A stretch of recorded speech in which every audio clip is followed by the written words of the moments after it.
In 2006, a strange looking painting, just a straight line on a white canvas, was sold for $14.6 million. Its name was Pensedo Spaziali and the creator was Lucio Fontana. Even critics were in a shock. Is this a art or a joke? But the real twist came when it was revealed that the painting was bought by an anonymous buyer and the payment was made from offshore account in a Cayman Island, and the painting was directly shipped to a Freeport warehouse in a Switzerland where no taxes apply. No name, no trace, just a single cut and behind it a world worth billions of dollars. This painting is less about decorating walls and more about decorating balance sheet. It's the billionaire's invisible cloak, now the most legal way to hide their wealth from the world. Think about it, a white canvas with a single straight line priced at $15 million, and the real reason is to avoid taxes, make money invisible and legally manipulate the system. $42 million, $44 million. $51 million, $52 million, $57 million, $400,000, $59 million. It's your bid. Congratulations. This is not just a story of a painting, it's the story of a world where the most cunning game of the wealth is played within the boundaries of a law, yet hidden from a plain sight, a single line on a wall, a straight cut, quietly guarding a secret worth millions of dollars. In this video, you will discover how this so-called ugly painting have turned into worlds for the ultra-rich, a system that remains invisible yet operates with full force, from dodging taxes to laundering money, and it all happened right in front of us, but we simply can't see it. This is not just about one scandal, it's about an entire hidden world where art is merely disguise and the real game is money, power, and unseen forces working behind the curtain. This entire system wasn't created overnight. It started with a simple idea, a warehouse to temporarily hold valuable art and antiques, but slowly it evolved into one of the most sophisticated financial black holes. In 1972, in Geneva, Switzerland, a storage facility was opened. Its original purpose was straightforward: allow rare antiques, sculptures, and fine wines to keep it safely until their owner decided to import them and until taxes were paid. These goods would legally be considered in a transit, making them invisible to any country's tax law, a simple loophole at first, but an opportunity too perfect to stay small. As the decades passed, Geneva Freeport quietly became a fortress of hidden wealth. By the late 1990s, it was estimated that over 1.2 million artworks, including masterpieces by Picasso, Monet, and even Da Vinci, were locked away behind its walls. Today, experts believe that more than 100 billion worth of art is stored there, never displayed publicly, never officially acknowledged. The real explosion happened after the 2008 global financial crisis. The stock market crashed, real estate tumbled, and the ultra-rich needed assets that could survive chaos. They needed stability that couldn't be tracked. They needed privacy, and they found it in art, not the kind you hang in a gallery, but the kind you hide forever in a world. Banks and financial giants rushed in to fuel this movement. JP Morgan, Deloitte, UBS, they released glowing reports calling art the new gold, a tangible asset with low market correlations with high returns and absolute secrecy. Suddenly, art was no longer about fashion or beauty. It was about strategy, about power without accountability. After 2010, the transformation of Freeports sped up. Countries like Switzerland, Luxembourg, and Singapore built ultra-secure facilities designed specifically for billionaires. Biometric locks, armed security, climate control walls, and no public access. Ownership of the painting could transfer dozens of times without the artwork ever moving an inch. Legally, every transaction remained untouchable. European authorities tried to warn the world. In 2016, the European Parliament labeled Freeport as a black hole for dirty money and tax evasion, but the system was already too deeply entrenched. Here is how the real game is played. A billionaire buys a painting for $2 million and locks it inside a Freeport. Then he sells it to a shell company he secretly owns for $10 million. Then again to another company for $15 million. On paper, the asset is growing in a value. In reality, the painting has not moved even once. It sits silently deep inside a climate control bunker while wealth multiples invisibly across borders. Now imagine this, you are a billionaire but you have money that can't be shown on the books. Maybe it came from the under the table deal or maybe from absurd tax evasion. The question is, how do you clean this money? You can't just deposit it into a bank, it's too risky. But what if you convert it into something that looks legitimate, something whose value you control? That is where the game of art begins. You start by creating a fake shell company. It could be called anything, Aurora Holdings or Bluebird Capitals. On paper it looks like a clean legal businesses. In reality, it exists for just one reason: to hide your true identity. Next, you buy a painting. Its real value $500,000. But through your other company, you buy it for a $5 million. You send it straight to a Freeport where it disappears into high security warehouse, completely tax free and unmonitored. And here is where the real magic happens. The painting never moves, but its ownership keeps changing on paper. Each sale is just invoice swap. Every time it's sold, there is a new buyer and new seller who are actually just you, under different name and corporate layers. That $5 million in a dirty money, it's now a legal asset sale. You can deposit it in your bank, declare it as an investment, and no one will ask a thing because it's art. Auction houses and dealers, even global names like Sotheby's and Christie's, call themselves facilitators. They claim they are not responsible for verifying who the buyer or seller really is or where the money comes from. Lawyers, tax consultants, and offshore experts help design this entire wave carefully, ensuring that no government agency can trace it. And this is not just one rare case. According to the United Nations, nearly $2 trillion is laundered globally every year. Europol reports that organized crime groups now use art to clean drug money. Think about it, a painting worth $10 million can be rolled up, packed in a bag, and sent across borders without raising a single red flag. Authorized powerless. There is no centralized database for paintings, no tracking system for art ownership, and no universal law to regulate it all across countries. And the biggest blind spot, the value of art itself. No one can prove if a painting is worth $10 million or just $100, because in the art world, value is a perceptions, and the billionaires know exactly how to manipulate the perceptions. The Weinstein family has long been one of the most influential names in the national art world. For a generation, they have acted as a private dealers and collector of some of the most valuable artwork ever sold, including pieces by Monet, Degas, and Picasso. But in the early 2000s, their reputation shifted from a light art expert to the center of one of the most controversial tax investigations in France history.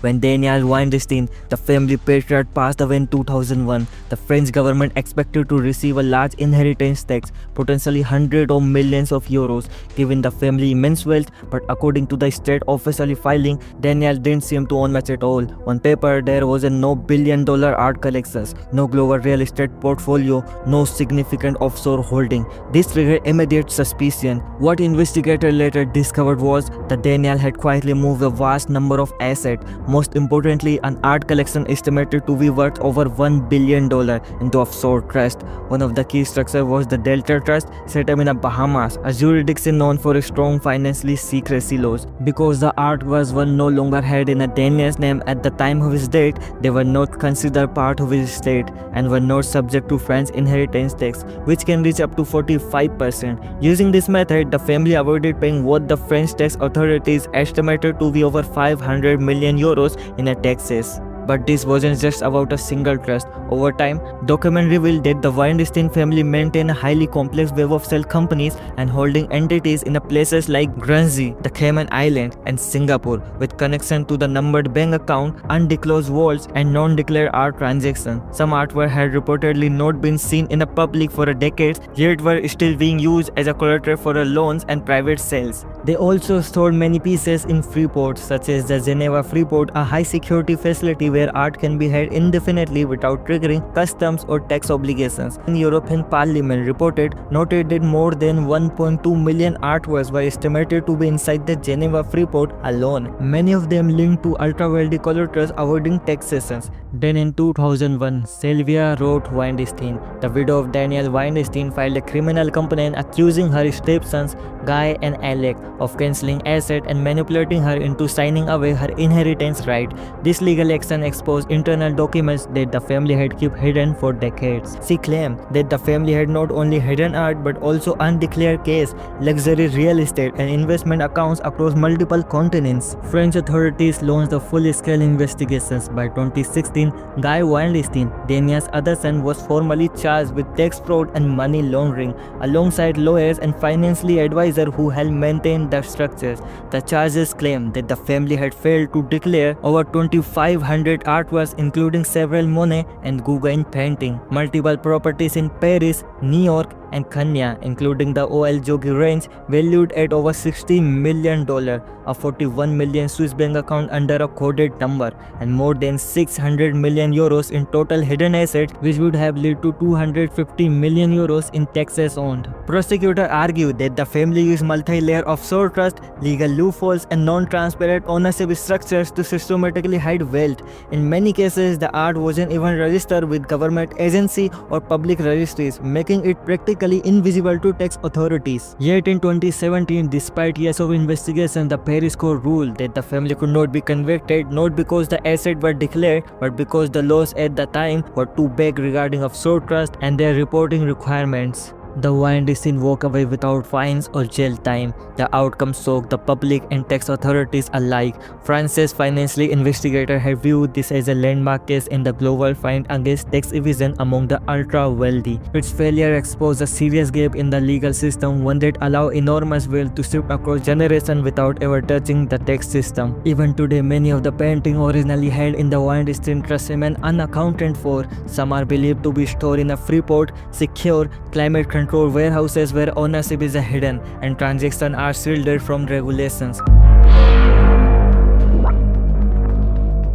In the modern world, the art market isn't just a symbol of culture, it's become a tool for financial manipulations, a system where trust is everything and verification is almost non-existent. There are no barcodes, no asset registry, and often no questions. This has quietly turned the global art trade, valued at over $65 billion annually, into one of the least regulated markets in the world. Here is how the loophole actually works.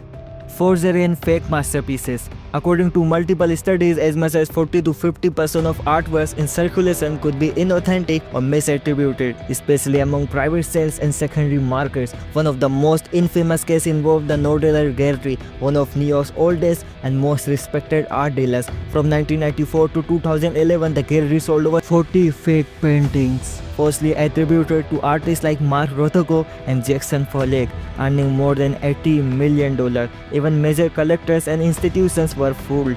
The scam lasted 70 years without a single expert catching it in time. Why? Because the art market has no universal database or blockchain-style verifications. Authenticity often depends on certificates, expert opinions, or even hearsay. In other words, it's all built on trust. Price inflation through fake sales. Here's a common tactic. A wealthy collector sells a painting to a friend for $2 million.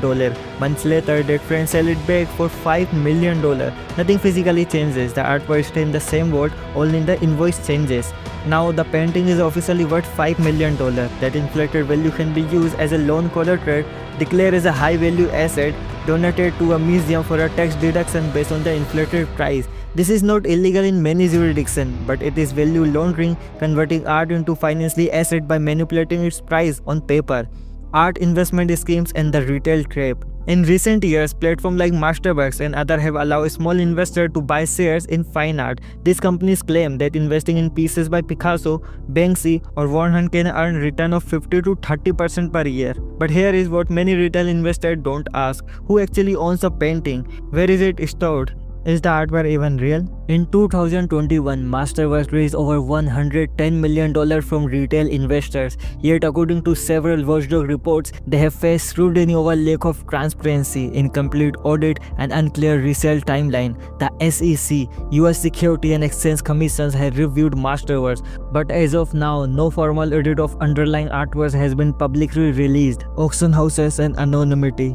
The biggest auction houses in the world, like Sotheby's and Christie's, help facilitate the system. They allow anonymous buyers and sellers and don't always verify the actual identity of the parties involved, especially if the sale is through intermediaries, trust, or sell companies. That mean offshore billionaires can buy or sell art without revealing who they are. Black money can enter the system and exist as a clean asset, and all of it happens under legal protection. In fact, a 2020 US Senate report revealed that the Russian oligarchs used the US art market to bypass sanctions, buying and selling multi-million-dollar artworks through sell companies without any disclosure. This story no longer ends with paintings. The laundering network has evolved far beyond luxury art, now selling rare watches, NFTs, vintage wines, custom-built cars, and even digital sneakers. The world's richest are buying things that can't be touched, can't be seen, and often can't be traced. After the 2008 financial meltdown, 2008 was a tumultuous year for the economy. The housing market collapse created... when traditional market crashed, a new investment path was discovered, one with no taxes, no public records, and no accountability. And that path gave birth to a shadow economy, hiding billions of dollars in assets, using free ports, shell companies, and private sales, far away from the public eye. At Geneva Freeport, multi-million-dollar Rolex collections sit locked in vault, changing ownership on paper but never seeing the light of day. In 2021, an inspection in Luxembourg, Leaf report revealed a chilling truth: no solid paperwork exists providing who really owns this ultra luxury item. The most dangerous part, it is all technically legal on paper. Everything looks clean, but in reality, it is financially mirage. Countries like Singapore and Dubai have turned this invisible world into worlds where tax law, art regulations, and even international sanctions quietly disappear. Leonardo da Vinci's Salvator Mundi sold for $450 million. No one knows where it is today. It believed to be locked away behind dustproof glass in one of these vaults, hidden from every eye. And now, the roots have spread deeper. Platforms like Masterverse have sold the illusion to everyday people. Any investor can go to masterworks.io, create an account, and invest in blue chip artworks. Selling art shares to retail investor, but the truth, you will never touch that painting, you will never see it, and you will never know if it even exists.